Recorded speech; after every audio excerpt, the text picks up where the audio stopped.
আরও একটা রবিবারের লাঞ্চ মেনু নিয়ে চলে এলাম আপনাদের সামনে। তাহলে চলুন দেখা যাক এই রবিবারের লাঞ্চ মেনুতে কি কি ছিল। শুরুতেই নিয়ে নিলাম সাদা ভাত। সাদা ভাতের পরে নিয়ে নিলাম স্যালাড। স্যালাডে ছিল টমেটো, শসা আর পেঁয়াজ। এরপরে নিয়ে নিলাম মাছ ভাজা। এটা বাটা মাছ ভাজা ছিল। আর তারপরে নিলাম বকফুল ভাজা। বেশ অনেক দিন পরে বাজারে বকফুল পেয়েছিলাম, দেখা মাত্রই কিনে নিয়েছিলাম। বকফুল ভাজা খেতে দারুণ লাগে। আর তারপরে করেছিলাম টমেটো দিয়ে চপ। বকফুল ভাজতে গিয়ে বেশ খানিকটা বেসন বেঁচে গেছিল। আর অমনি মাথায় চলে এলো, স্যালাডের জন্য যে টমেটো কেটেছি সেখান থেকে টমেটো নিয়ে বানিয়ে ফেললাম টমেটোর চপ। এই প্রথমবারই খেলাম টমেটোর চপ। খেতে কিন্তু মন্দ হয়েছিল না। দেখুন, কথা বলতে বলতে মাছ ভাজা, টমেটোর চপ আর বকফুল ভাজা দিয়ে বেশ অনেকটা ভাত শেষ করে ফেললাম। আচ্ছা, আমার মতো আপনাদেরও কি ভাজাভুজি খেতে বেশি ভালো লাগে? আমার তো খুব ভালো লাগে।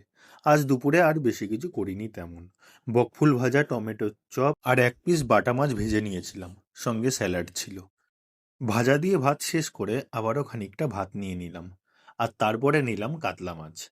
কাতলা মাছটা আজকে রান্না করেছিলাম সর্ষে পোস্ত দিয়ে। আর সঙ্গে দিয়েছিলাম একটা টমেটো। সর্ষে পোস্ত আর কাঁচা সর্ষের তেলের তো একটা ঝাঁঝ রয়েছেই। তাও যেন মনে হচ্ছিল আর একটু ঝাল হলে ভালো হয়। সেই কারণে তরকারিতেই আমি কয়েকটা কাঁচা লঙ্কা দিয়ে দিয়েছিলাম।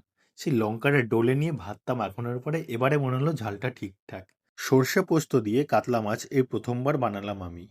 তার সঙ্গে ওপর দিয়ে ছড়িয়ে দিয়েছিলাম ধনেপাতা কুচি। তরকারিটা বেশ ভালোই হয়েছিল।